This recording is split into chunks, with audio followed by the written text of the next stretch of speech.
সুপ্রিয় সুধী, যে যেখান থেকে দেখছেন সবাইকে অনেক অনেক প্রীতি ও শুভেচ্ছা।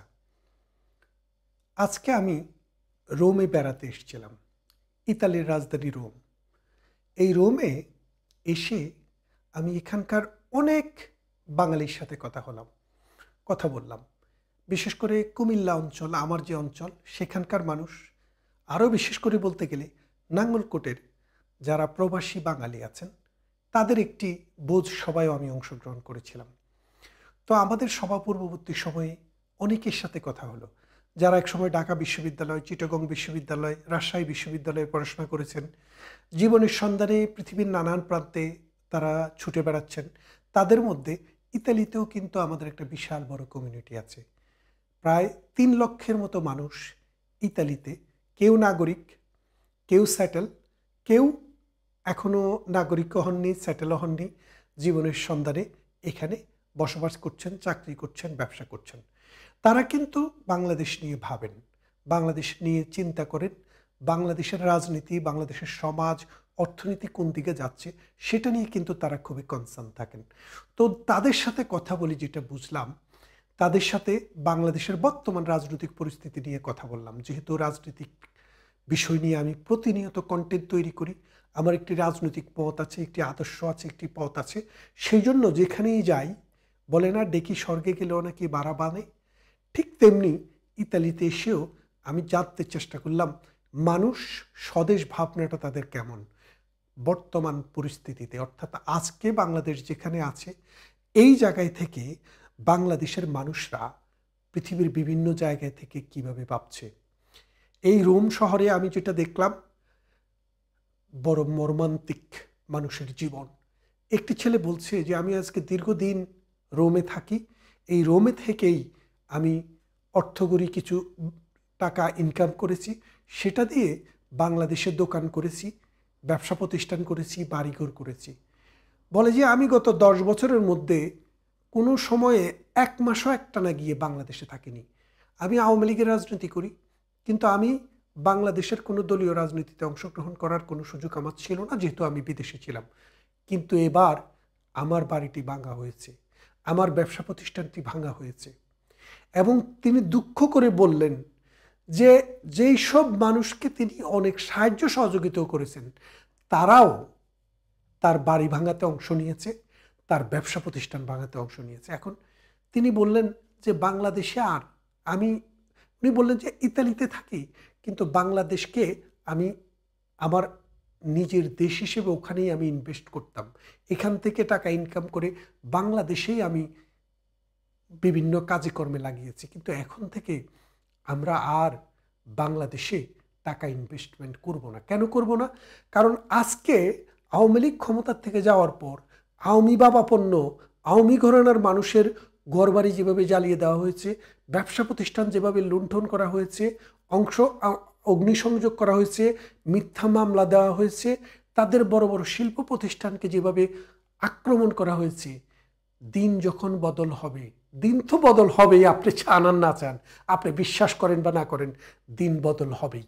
এই দিন বদলের ভাবনায় যদি আওয়ামী লীগের লোকেরাও যদি এভাবে করে, তাহলে কি হবে?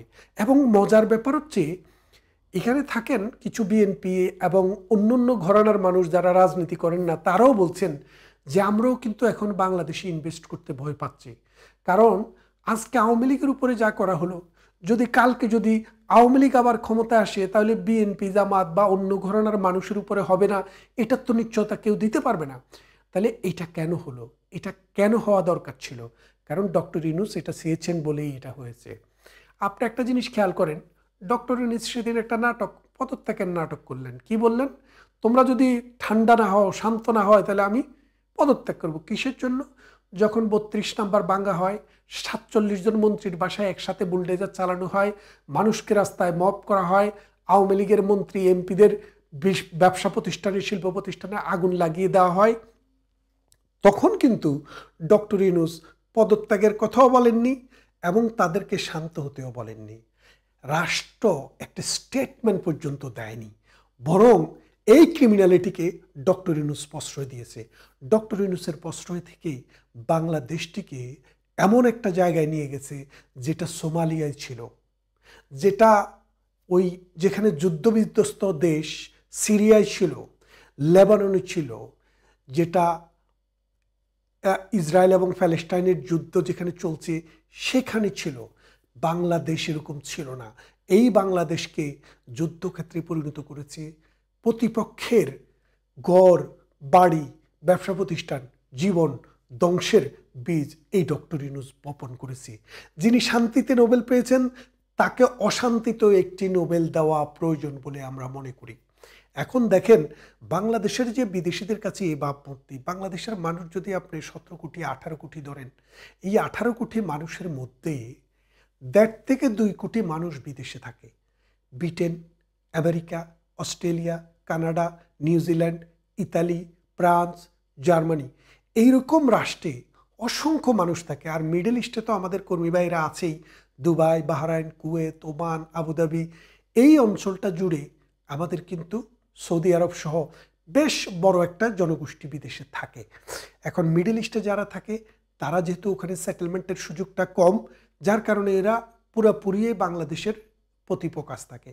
কিন্তু আমরা যারা ইউরোপে থাকি, আমেরিকায় থাকি, অস্ট্রেলিয়ায় থাকি, নিউজিল্যান্ডে থাকে, তাদের কিন্তু এইসব দেশে অনেকেরই সেটেলমেন্ট আছে, অনেকেরই বিদেশি পাসপোর্ট আছে, কিন্তু তারপরেও তারা কিন্তু নিজের দেশে ভালোবেসে বিনিয়োগ করে, নিজের দেশকে ভালোবেসে ঘরবাড়ি করে, নিজের দেশকে ভালোবেসে বলে ব্যবসা বাণিজ্য করে। এখন ডক্টর ইউনূসের সরকার এবার যে রূপটি এই প্রবাসীদেরকে দেখিয়েছে, তাদের এখন আর বাংলাদেশের প্রতি বিনিয়োগের, বাংলাদেশের প্রতি অর্থ ইনভেস্টের কোনো চিন্তা তাদের মধ্যে থাকবে না ভবিষ্যতে। কারণ কি, আজকে বিএনপি বা জামাতে ইসলামী বা এনসিপিরা আওয়ামী লীগের লোকের বাড়ি ঘর ব্যবসা প্রতিষ্ঠান ধ্বংস করছে, আর আওয়ামী লীগ যখন যাবে বা আওয়ামী লীগের মনোভাব একই রকমের কেউ যদি আসে, তারা বিপরীতদের ভাঙবে। এই ভাঙাভাঙির ভিতরে 53 বছরের যুবক বাংলাদেশ, যেটি প্রতিনিয়ত হিমালয়ের দিকে যাইতে চেয়েছিল, অর্থাৎ গত 10 বছর আমাদের জিডিপি করোনা ভাইরাসের সময় বাদ দিলে সব সময় 7.2, 7.3 থেকে 5 পর্যন্ত ছিল, সেই জিডিপি এবার 3.5। বিশ্বাস করা যায় করোনা ভাইরাসের সময়ে যে জিডিপি ছিল তার চেয়েও নিচে। তার মানে ডক্টর ইউনূস বাংলাদেশকে কোথায় নিয়ে গেছে? বিএনপি জামাত মিলে বাংলাদেশকে কোথায় নিয়ে গেছে, এটার পরিণামটা এই এনসিপি মিলে বাংলাদেশটাকে কোথায় নিয়ে গেছে আপনারা দেখেন। গতবারে বাংলাদেশের বাজেট কত ছিল? গতবারে বাংলাদেশের বাজেট ছিল 776 বিলিয়ন টাকা। এবং গতবারে সংসদে আমাদের অর্থমন্ত্রী, আমাদের প্রধানমন্ত্রী বলেছিলেন যে 2025 সাল শতাব্দীর একটা শিকি চলে যাচ্ছে, এইটাকে স্মারক হিসেবে নিয়ে আমরা 1000 বিলিয়ন টাকা বাজেট দেব। তার মানে গতবারের চাইতে 125 বিলিয়ন বাড়িয়ে 1000 বিলিয়ন বাজেট দেওয়ার কথা ছিল এইবার।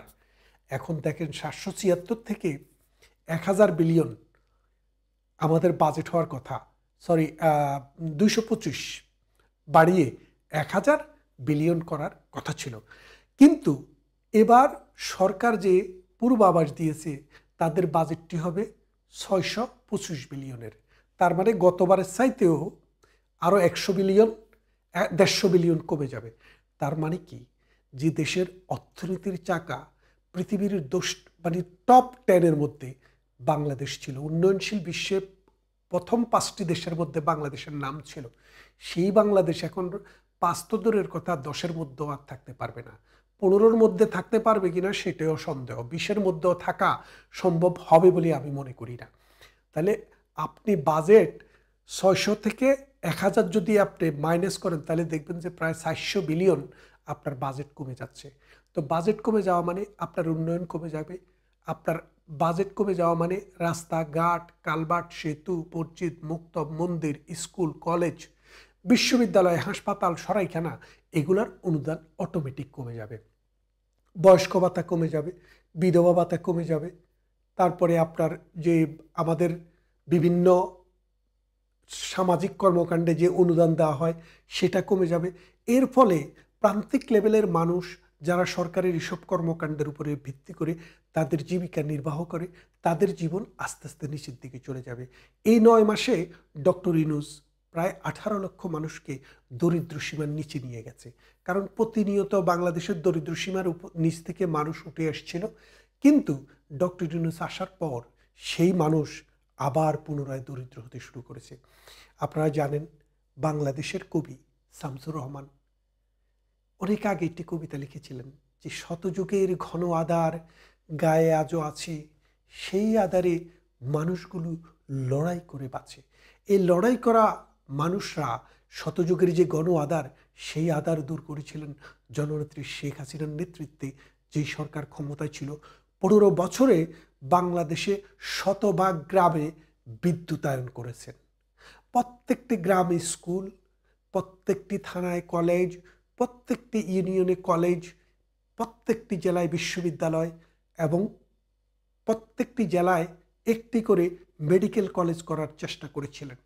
তার মানে তার ধারাবাহিকতায় বাংলাদেশ আস্তে আস্তে আস্তে আস্তে উন্নতির যেভাবে শিখরে আরোহণ করছিল, হ্যাঁ, রাজনৈতিক দুর্বৃত্তায়ন ছিল, দুর্নীতি ছিল, এটা অস্বীকার করার কিছু নেই, কিন্তু এর পাশাপাশি আস্তে আস্তে কিন্তু রেগুলেটরি ফ্রেমওয়ার্কও কিন্তু ডেভেলপ হচ্ছিল।